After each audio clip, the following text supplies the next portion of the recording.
The long-awaited Black awakening is now happening. The truth has finally come forth, but it conditioned millions of us to fear it and to hate those who speaks it in preference for a biblical fairy tale and a slave syndrome myth. The Willie Lynch slave syndrome myth presents what would in fact be the least effective method used for controlling generations of people. It's simply not how true brainwashing is achieved. And our plight has nothing to do with a Bible written by the most ungodliest group of people we've ever encountered. A people that have raped, maimed, enslaved, and murdered millions of us throughout history. The mere fact that the Bible was written by history's proven most ungodliest group of people and the horrific method of which it was introduced to we Africans totally disqualifies the Bible from being the true words of God. Our condition as Black people has nothing to do with the biblical prophecy of Deuteronomy chapter 28. The similarities within that chapters is merely a coincidental. Furthermore, if we were the people in the Bible, in that fictional Bible, our exodus should have happened in 2019. 2019 was the anniversary of the 400th year since the first African slave was brought to America. The story is a myth. Our people are so brainwashed and mentally enslaved by the white society's disinformation campaigns that telling the truth literally offends millions. A speaker of truth has no friends, and those that know the truth must speak. African proverbs. I will not be silent to appease Black ignorance, especially given that it's Black ignorance that prevents our liberation.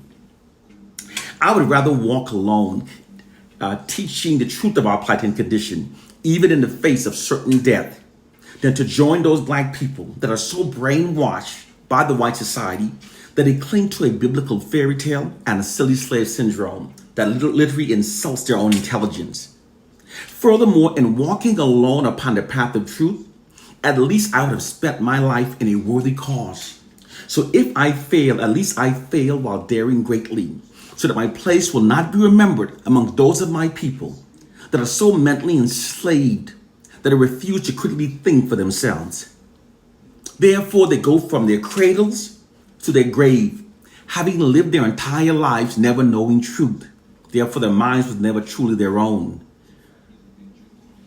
They live their life as the mentally enslaved fools of the white society. The truth of our plight. Look around. During the 1960s, African Americans called themselves brothers and sisters and implemented the most successful unified protest in U.S. history. Today, to the contrary, we're calling ourselves niggas and bitches, and we're more divided than at any previous time in history. During the 1960s, we wore afros and braids, and we embraced our African heritage. Today, to the contrary, we're wearing perms and blonde weaves, and many of us are offended when called an African. During the 1960s, African Americans unanimously agreed that white oppressive forces were in fact our worst enemies. Today, to the contrary, millions of us now insist that it's we that are our worst enemies. In addition to calling ourselves brothers and sisters during the 1960s, we used to call our oppressive enemies crackers. Today, we're calling ourselves niggas and bitches while calling them white people. Clearly, we've been made to respect them more and to respect ourselves lesser.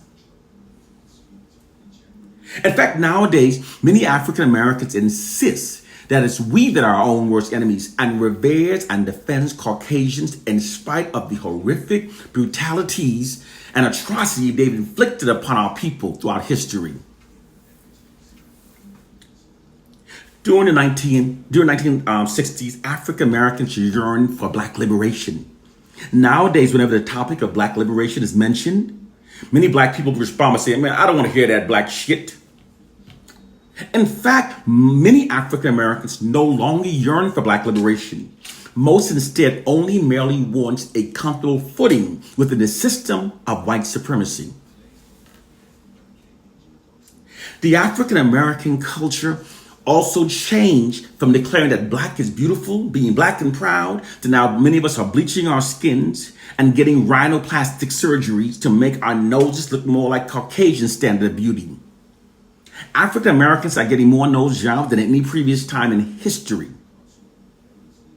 Once you open your eyes and see our reality, You can see the African American culture has fundamentally changed 180 degrees. And most specifically, it has changed in ways that benefit the system of white supremacy.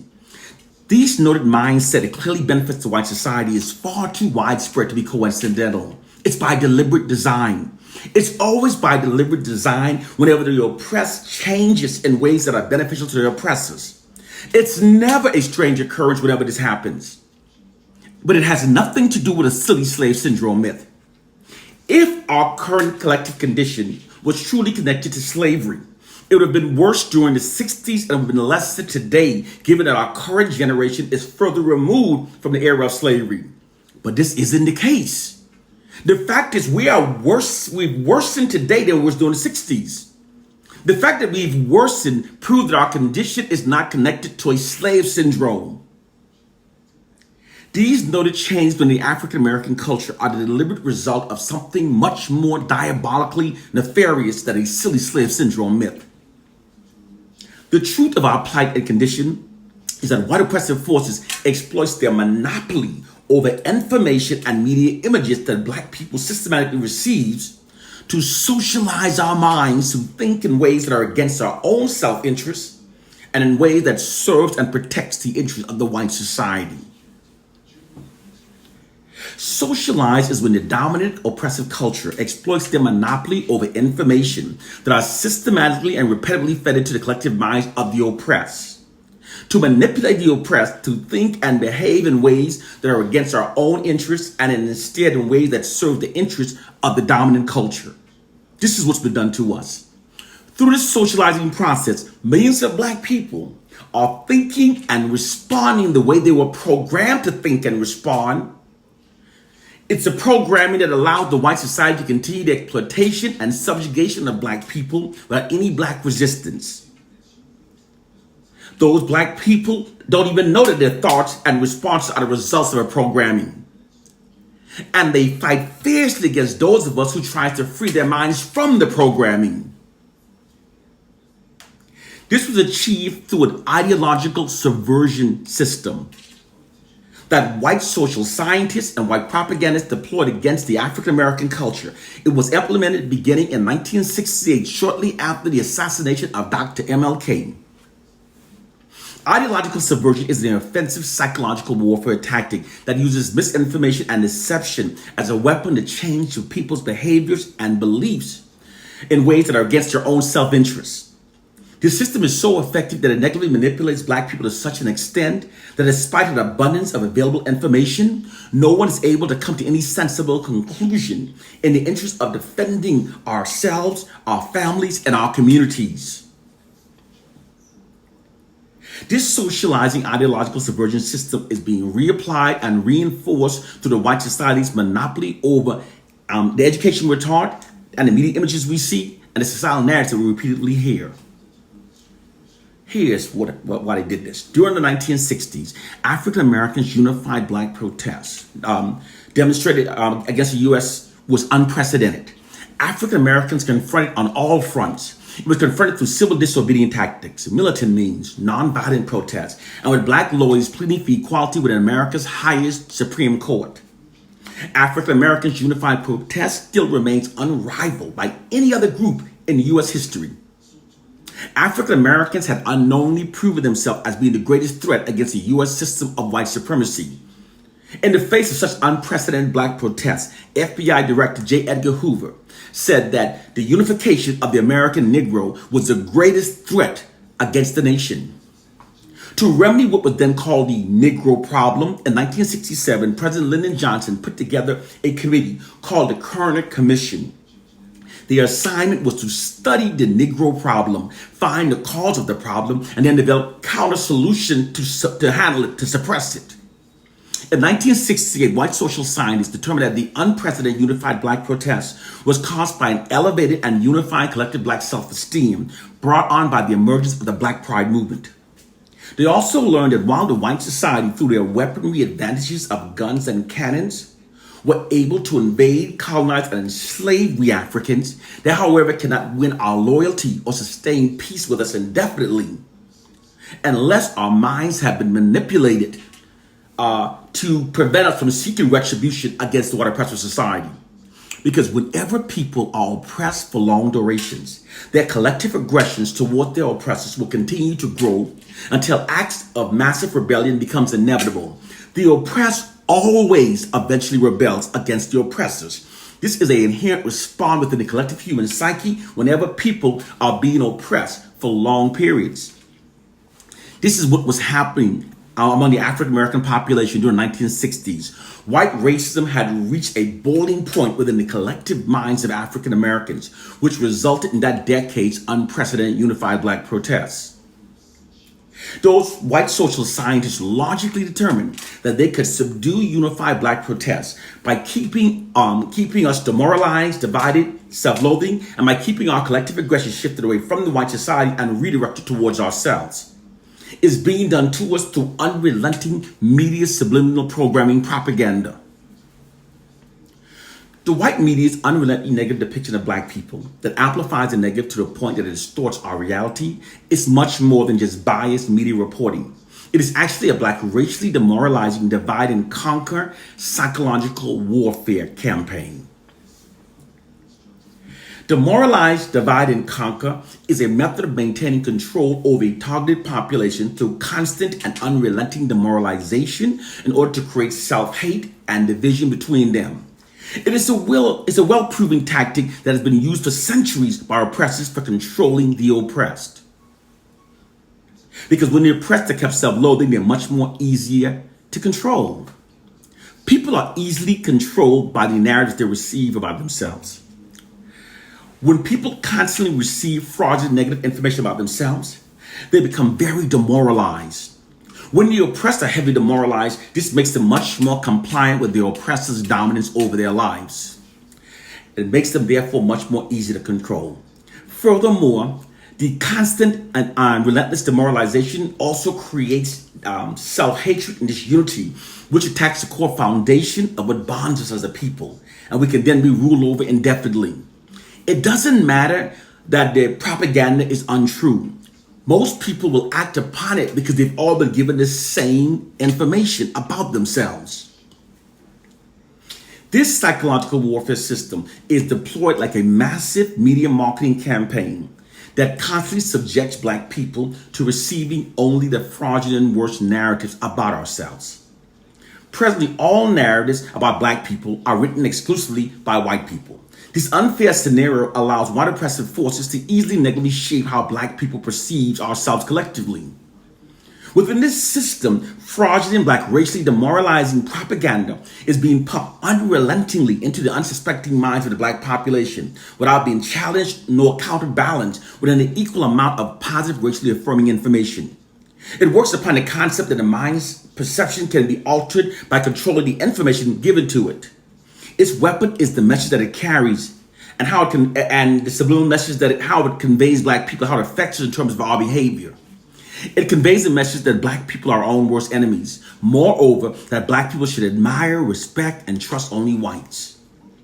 This system is extremely effective because when black people are repetitively presented these noted narratives from trusted white media sources, it can be very difficult to resist its implied propaganda programming, especially when the propaganda is being told daily and so unrelentingly.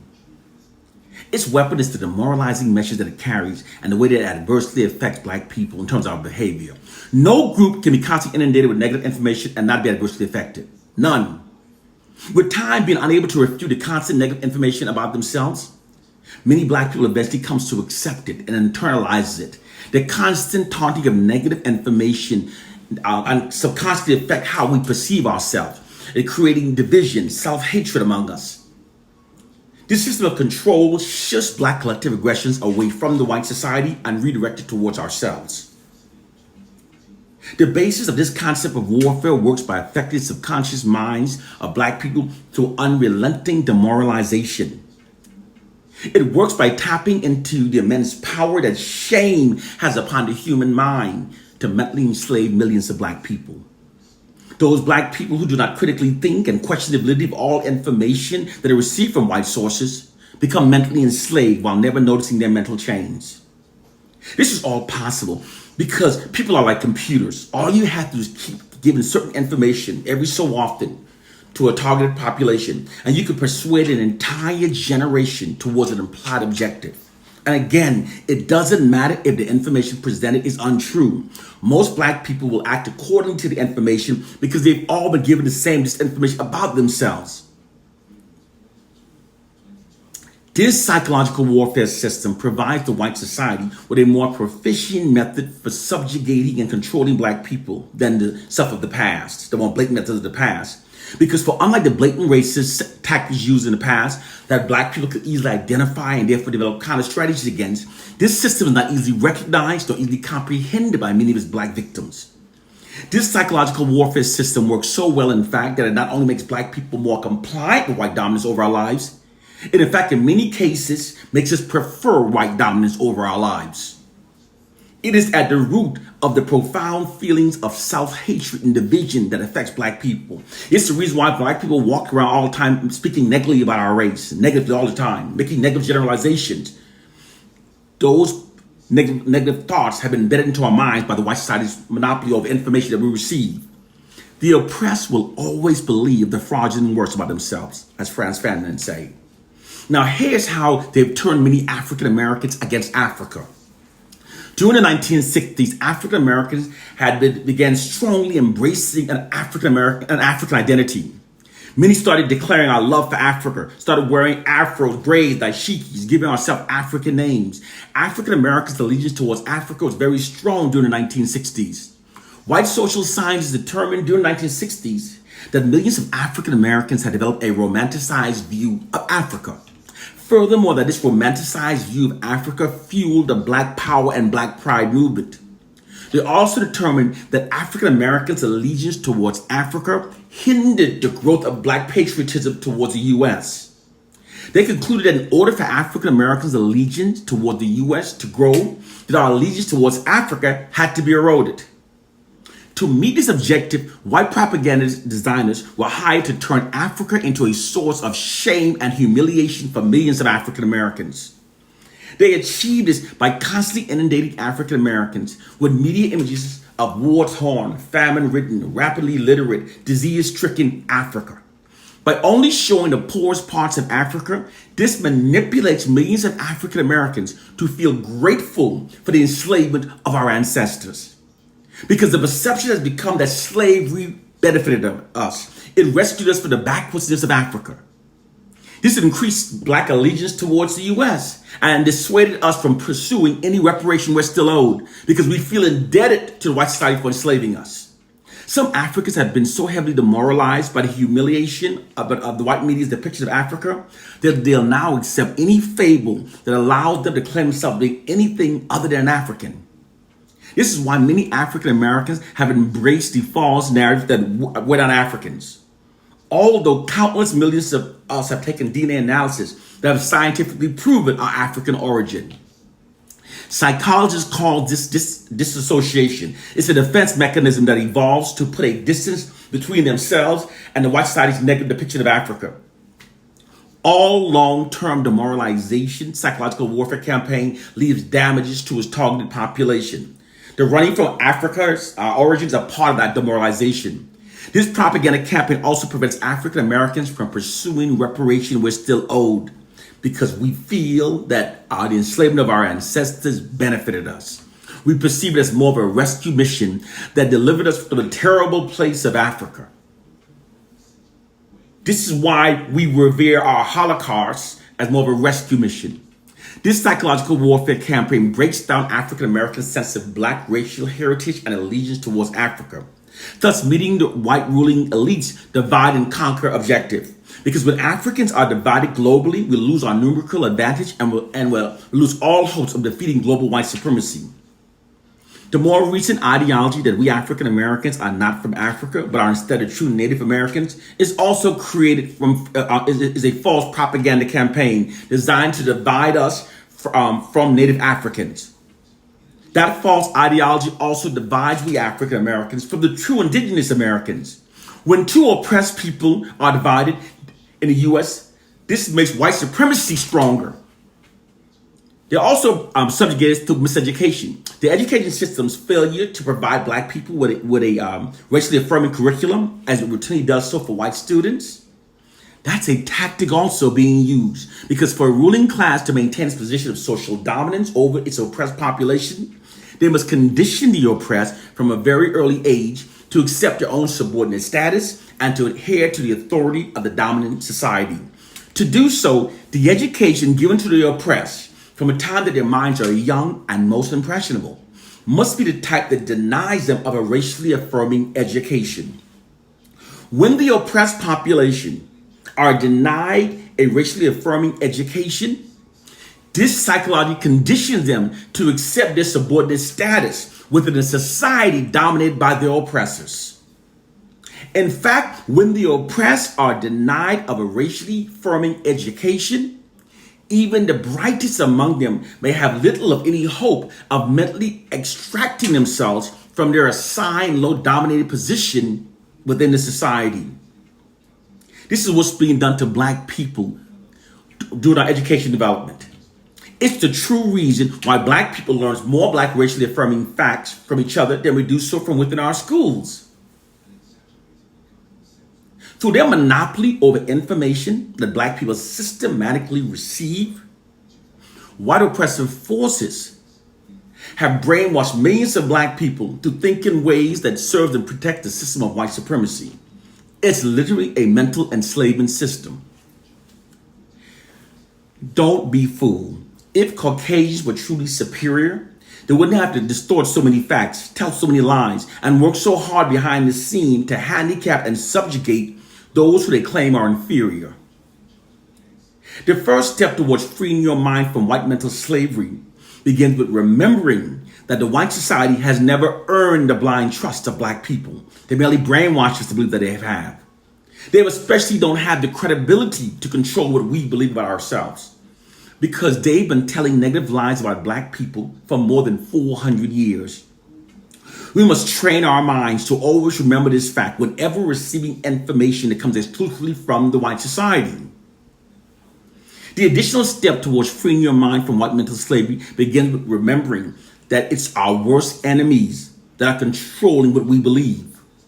Moreover, that these enemies have proven themselves as being the most unethical, diabolical, and most notoriously deceitful and racist and immoral people throughout history.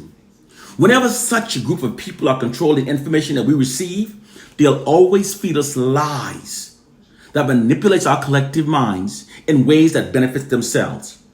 It's the narcissistic, notoriously deceitful, and inherently racist people they are.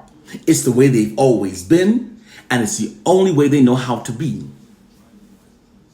The reason? The white society's exploitation of Africans has provided with an era of which it has flourished most throughout history. To allow this era to end would be directly against the interests of the white society, especially given the fact that the white society's dependence upon Africa's natural resources is indefinite. These factors, this scenario, resulted in the white society exploiting their monopoly over information that black people receive, to manipulate our minds, to socialize our minds, to think in ways that allows the white society to continue their exploitation and subjugation of black people without any black resistance. This is our hidden reality. During physical slavery, the slaves who stopped trying to escape stopped noticing their mental change. Nowadays, the slaves of today are the black people who don't critically think, therefore never notices their mental change. Come on. This is so easy to see. It's only by not critically thinking that it can be seen. When critically thinking, can you not see how cartoonishly unrealistic it actually is that virtually all information that we receive from white sources about us are consistently negative? That's cartoonishly unrealistic. Can you not see how cartoonishly unrealistic it actually is that all narratives that we receive favors whites over us? All narratives that we receive about whites are positive, all about us are negative? It's designed to instill a value system into our collective subconscious mind that makes us more compliant with white dominance over our lives. Nothing's being done about it, so we don't have true leaders anymore. We only have puppets. After they assassinated our true leaders, they replaced them with puppets. Puppets who actually work as gatekeepers for the system of white supremacy. Welcome to the real world. They've created a prison for our minds. I'm trying to show you the truth, but I can only show you the door. You're the one that has to walk through it. One love and peace, brothers and sisters.